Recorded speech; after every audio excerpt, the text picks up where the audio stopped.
Xin chào tất cả mọi người. Chào mừng mọi người đã trở lại với kênh của mình nhé. Hôm nay mình sẽ hướng dẫn các bạn móc một chiếc túi đế tròn như thế này. Chiếc túi này thì chúng ta có thể sử dụng để đựng mỹ phẩm, đựng các vật dụng nhỏ, phụ kiện, vân vân. Nó rất là xinh xắn.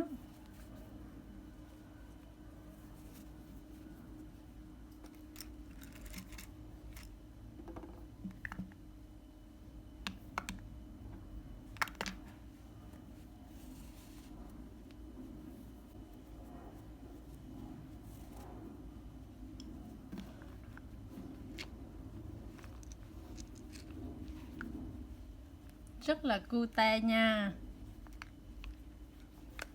Thì hôm nay mình sẽ hướng dẫn các bạn móc chi tiết sản phẩm này nha. Chúng ta sẽ bắt đầu. Các bạn chuẩn bị giúp mình hai cuộn len. Hai cuộn len này là len miêu cotton, kích thước của sợi sẽ là 2 mm. Mình sẽ dùng phần thân túi cho màu vàng và màu xanh này dùng để móc phần lá và quai đeo.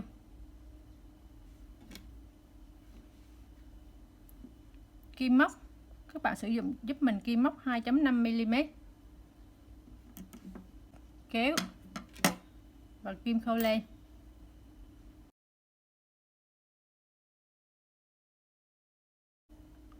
Đầu tiên các bạn tạo giúp mình một vòng tròn ma thuật như sau. Chúng ta để lên vòng như thế này, dùng kim lấy len,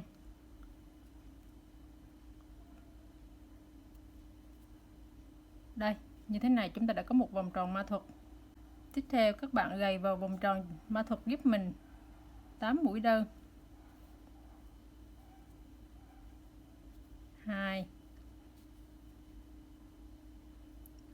3 4 5 6 7 và 8. Chúng ta kéo đầu dây để khép lại vòng tròn. Nếu các bạn chưa quen nhìn ra được điểm kết thúc của một vòng, chúng ta sẽ sử dụng một sợi len khác màu để đánh dấu lại như thế này.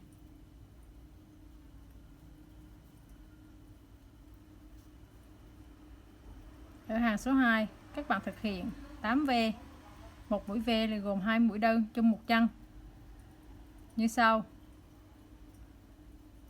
Một mũi đơn, tiếp tục thực hiện vào cùng một chân thêm một mũi đơn nữa. Hai mũi đơn, chúng ta sẽ tạo được một mũi V như thế này. Thực hiện tương tự. 1 2 1 2. Các bạn thực hiện tương tự đến hết vòng. Kết thúc hàng số 2. Tổng số mũi của hàng số 2 sẽ là 16 mũi. Hàng số 3 các bạn thực hiện một mũi đơn và một mũi tăng, lặp lại 8 lần. Tổng số mũi của hàng số 3 sẽ là 24 mũi.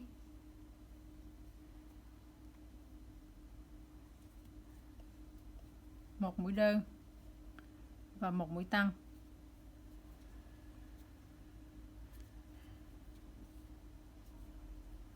Thực hiện tương tự. Một mũi đơn, một mũi tăng.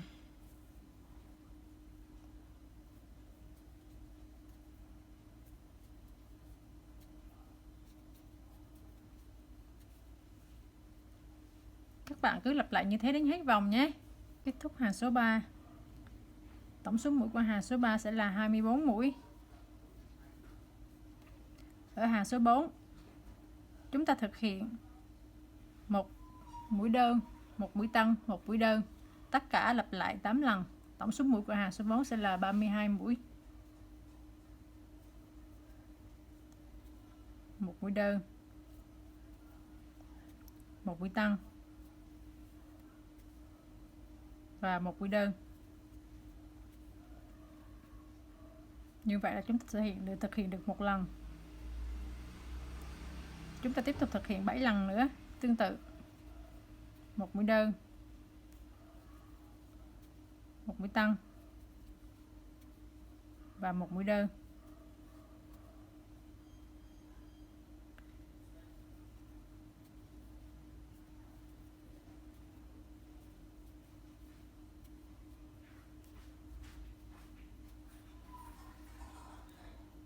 Các bạn thực hiện tương tự đến hết vòng. Kết thúc hàng số 4. Tổng số mũi của hàng số 4 sẽ là 32 mũi. Ở hàng số 5, các bạn thực hiện 3 mũi đơn và 1 mũi tăng. Tất cả thực hiện 8 lần. Tổng số mũi của hàng số 5 sẽ là 40 mũi. 1 mũi đơn, 2 mũi đơn, 3 mũi đơn và 1 mũi tăng, gồm 2 mũi đơn trong một chân. 1 mũi, 2 mũi trong chân thành 1 mũi tăng. Thực hiện tương tự. 1 mũi đơn, 2 mũi đơn, 3 mũi đơn và 1 mũi tăng.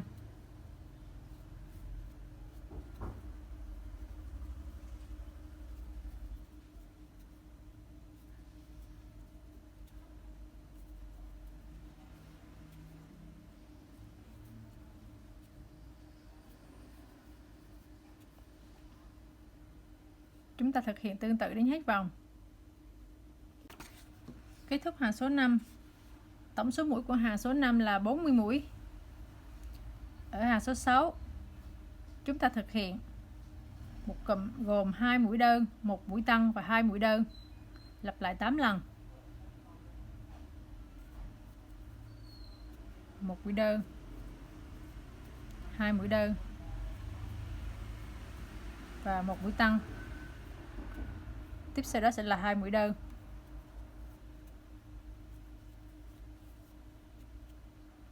Như vậy là chúng ta sẽ đã được một cụm. Thực hiện tương tự với 7 cụm còn lại. Kết thúc hàng số 6. Tổng số mũi của hàng số 6 sẽ là 48 mũi. Ở hàng số 7, các bạn sẽ thực hiện cụm gồm 5 mũi đơn và 1 mũi tăng. Tất cả thực hiện 8 lần.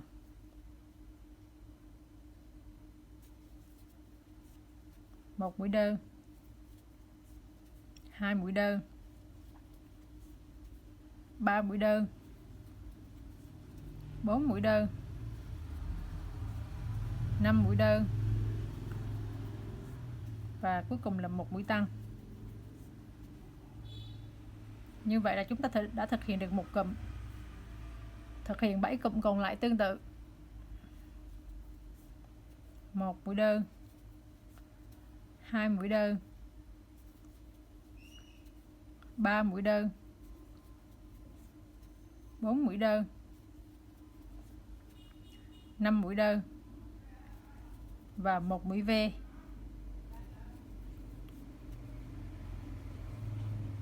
Thực hiện tương tự đến hết vòng. Kết thúc hàng số 7. Tổng số mũi của hàng số 7 sẽ là 54 mũi. Ở hàng số 8, các bạn thực hiện một cụm gồm 3 mũi đơn, 1 mũi tăng và 3 mũi đơn. Tất cả thực hiện 8 lần. 1 mũi đơn, 2 mũi đơn, 3 mũi đơn, 1 mũi tăng. Tiếp tục 3 mũi đơn.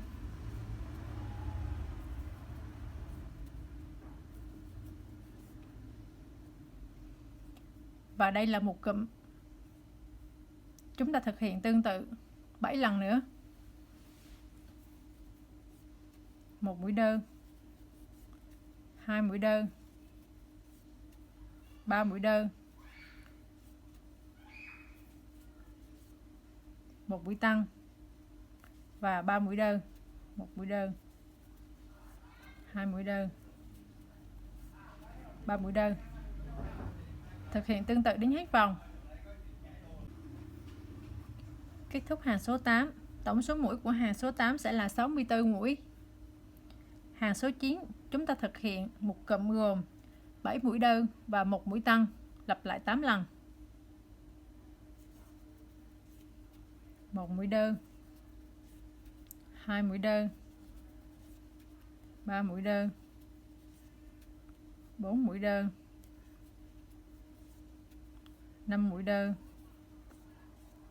6 mũi đơn, 7 mũi đơn và 1 mũi tăng.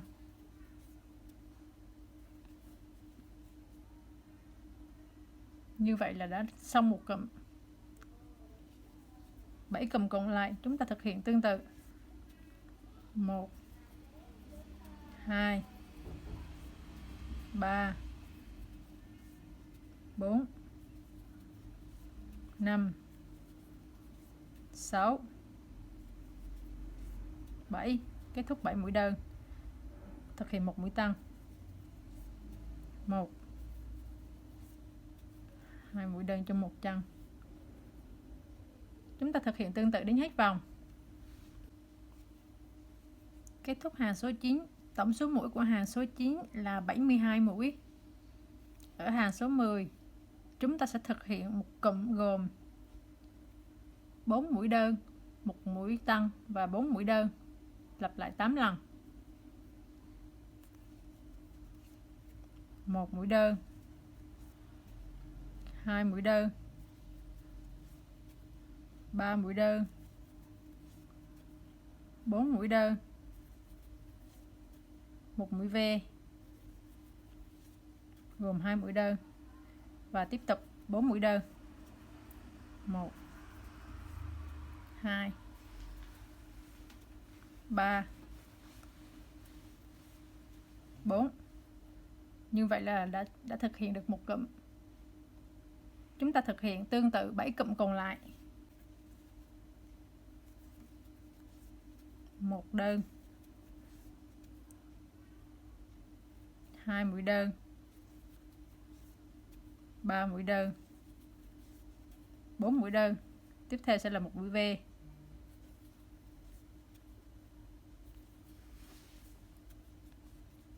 Tiếp theo là sẽ là 4 mũi đơn.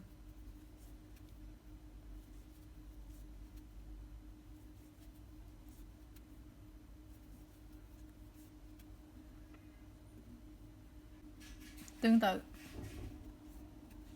1 mũi đơn, 2 mũi đơn, 3 mũi đơn, 4 mũi đơn,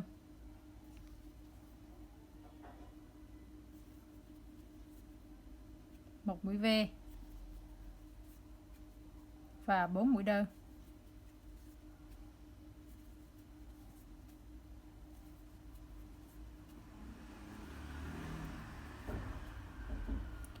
Thực hiện tương tự đến hết vòng. Kết thúc hàng số 10, tổng số mũi của hàng số 10 là 80 mũi. Như vậy là chúng ta đã hoàn thành được phần đế của cái túi. Tiếp theo chúng ta sẽ móc lên phần thân của túi. Ở hàng 11 này chúng ta thực hiện 80 mũi đơn. Từ hàng này trở lên là chúng ta không thực hiện mũi tăng nào nữa, chỉ thực hiện mũi đơn thôi. 80 mũi đơn và tiến hành móc vào cạnh trong của hàng như thế này, hay còn gọi là cạnh kỹ móc BLO. Đây, chúng ta lấy cạnh trong như thế này.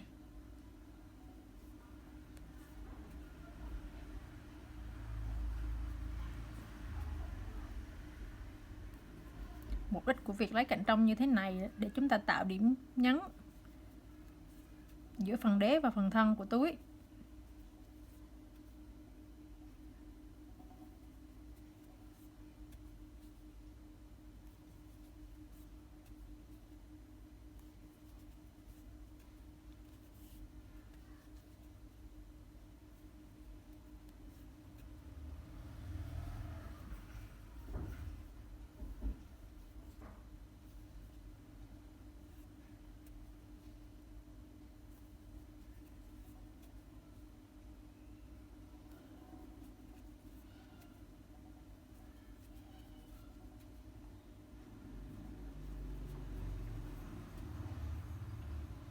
Chúng ta cứ tiến hành thực hiện tương tự như thế này đến hết vòng nhé.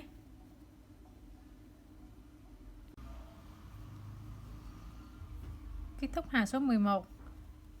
Tổng số mũi của hàng số 11 vẫn là 80 mũi. Và sau khi mà móc theo mũi BLO á, thì chúng ta sẽ được một cái đường viền như thế này ở dưới đáy túi.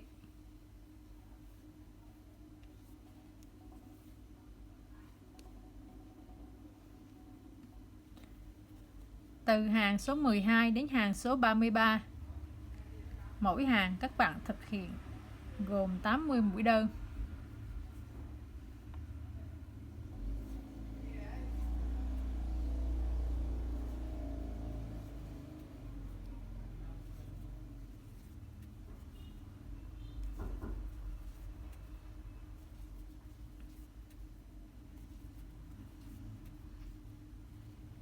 Chúng ta có tất cả là 22 hàng như vậy.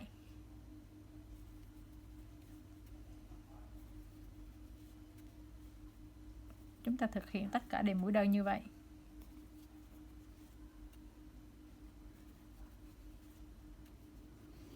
Các bạn thực hiện tương tự nhé. Chúng ta sẽ gặp lại nhau ở hàng số 33 nhé.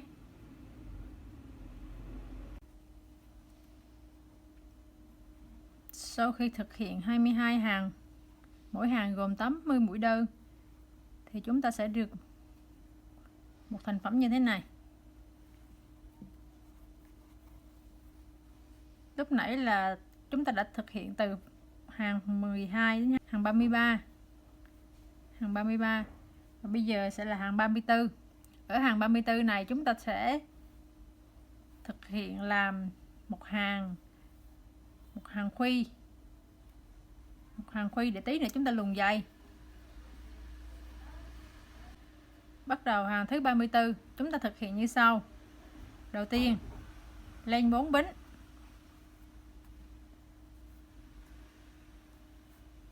Chúng ta bỏ qua 4 mũi đơn. 1, 2, 3, 4.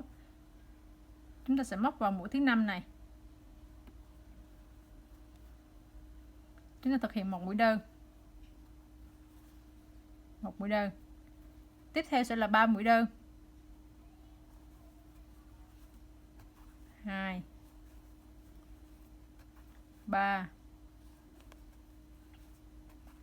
4. Sau khi thực hiện đủ 4 mũi đơn, chúng ta lên 2 bính. Lên bao nhiêu bính thì chúng ta bỏ qua bấy nhiêu mũi. Bây giờ chúng ta lên 2 bính, chúng ta sẽ bỏ qua 2 mũi. 1, 2. Tiếp tục móc vào mũi thứ 3. Một mũi đơn. Thực hiện tiếp 3 mũi đơn nữa. 2 mũi đơn. 3 mũi đơn. 4 mũi đơn. Các bạn cứ thực hiện tương tự như vậy. Đó là chúng ta lên 2 bính, bỏ qua 2 mũi, thực hiện 4 mũi đơn. Lên 2 bính, bỏ qua 2 mũi, móc vào mũi thứ 3, thực hiện 4 mũi đơn. 1, 2, 3, 4. Chúng ta thực hiện tương tự đến hết vòng. Kết thúc hàng số 34. Chúng ta sẽ có những cái khuy như thế này. Để tí nữa chúng ta luồn dây. Tiếp theo hàng số 35 và cũng là hàng cuối cùng. Chúng ta thực hiện 80 mũi đơn. Tại những cái vị trí chúng ta lên bính này nè, thì chúng ta đưa kim vào. Chúng ta đưa kim vào nửa cái chân của cái bính. Lấy lên bình thường. Một mũi. Tiếp tục mũi thứ 2. 2 mũi. Mũi số 3.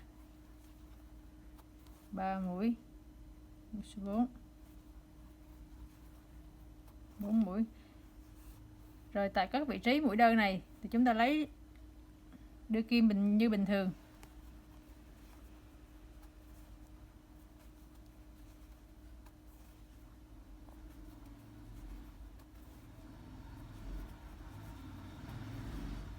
Rồi đến các vị trí lên bính thì chúng ta lại lấy đưa kim vào nửa mũi của bính.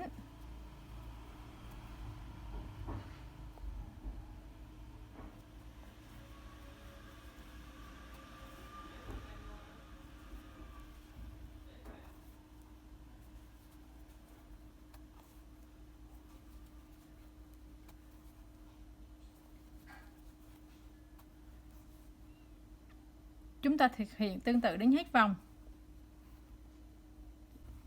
Kết thúc hàng số 34.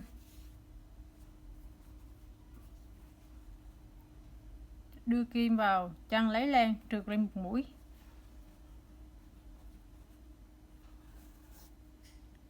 Chúng ta chốt sợi.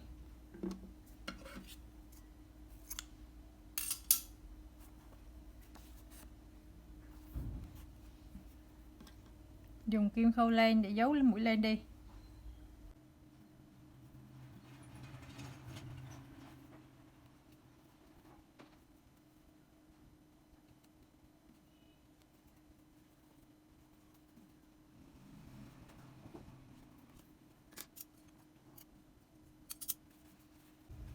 Chúng ta đã hoàn thành phần túi.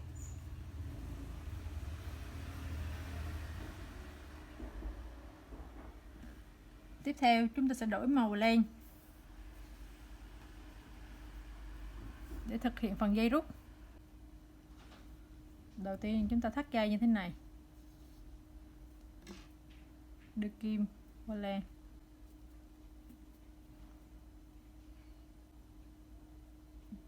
Chúng ta gầy 100 bính.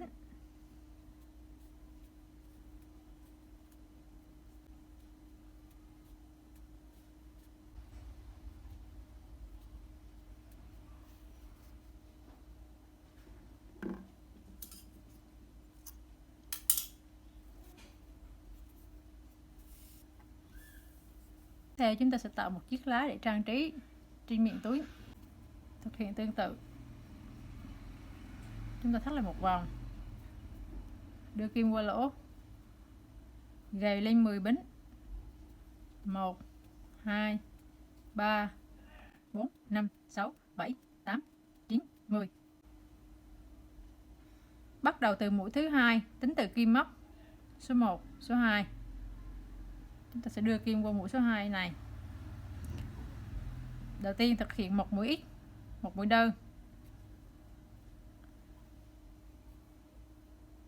Tiếp theo, chúng ta sẽ một mũi nửa kép.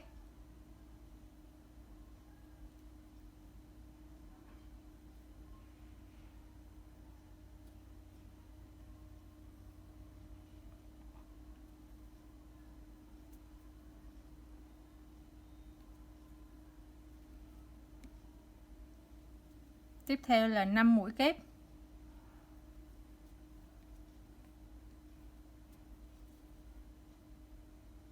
Một, 2, 3, 4, 5. Tiếp theo là một mũi nửa kép.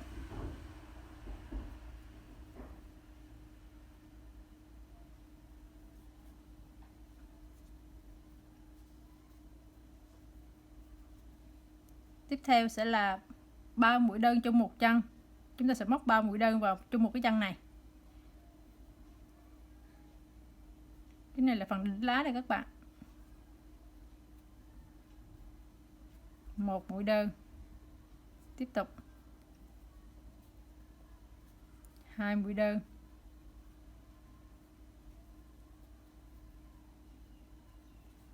3 mũi đơn. Các bạn kẹp cái sợi dây len thừa này vào giữa này và chúng ta sẽ tiến hành giấu nó song song với lúc chúng ta móc luôn. Tiếp theo chúng ta sẽ lật ngược lại. Các bạn thực hiện cho mình một mũi nửa kép.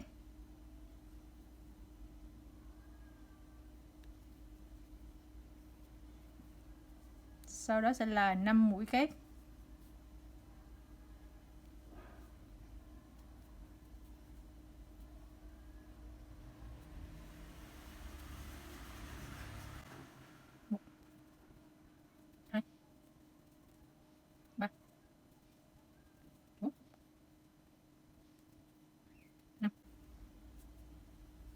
Tiếp theo là một mũi đỡ kép.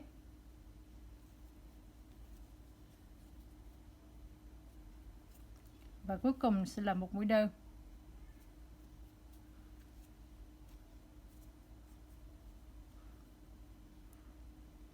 Chúng ta thực hiện một mũi trượt để chốt hàng. Chừa một đoạn lên dài một tí để tí nữa chúng ta khâu vào cái dây bính.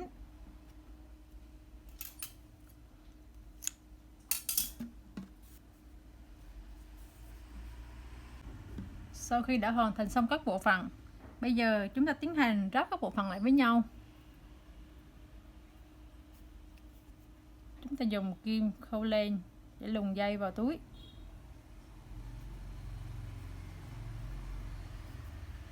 Đây, tại cái vị trí cái lỗ mà chúng ta chừa 4 bính á, lúc đầu tiên á, chúng ta sẽ đưa dây qua vị trí này. Đây, các bạn sẽ đưa kim vào cái vị trí mà chừa 4 mũi đơn. Rồi lần lượt chúng ta luồn kim.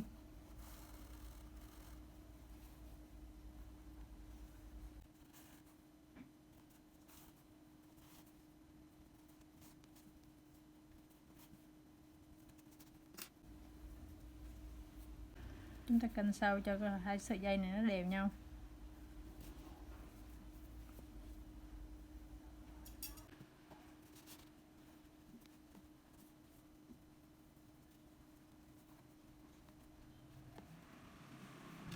Tiếp theo chúng ta sẽ khâu lá.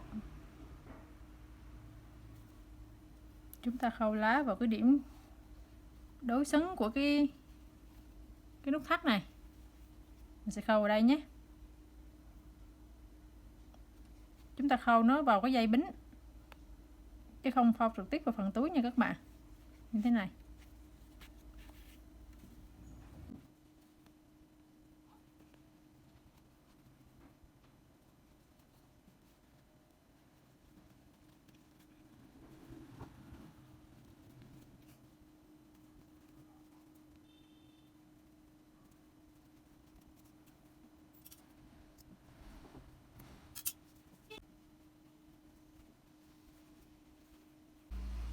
Và sau đây là thành phẩm mà chúng ta đã thực hiện được. Rất là xinh đúng không các bạn?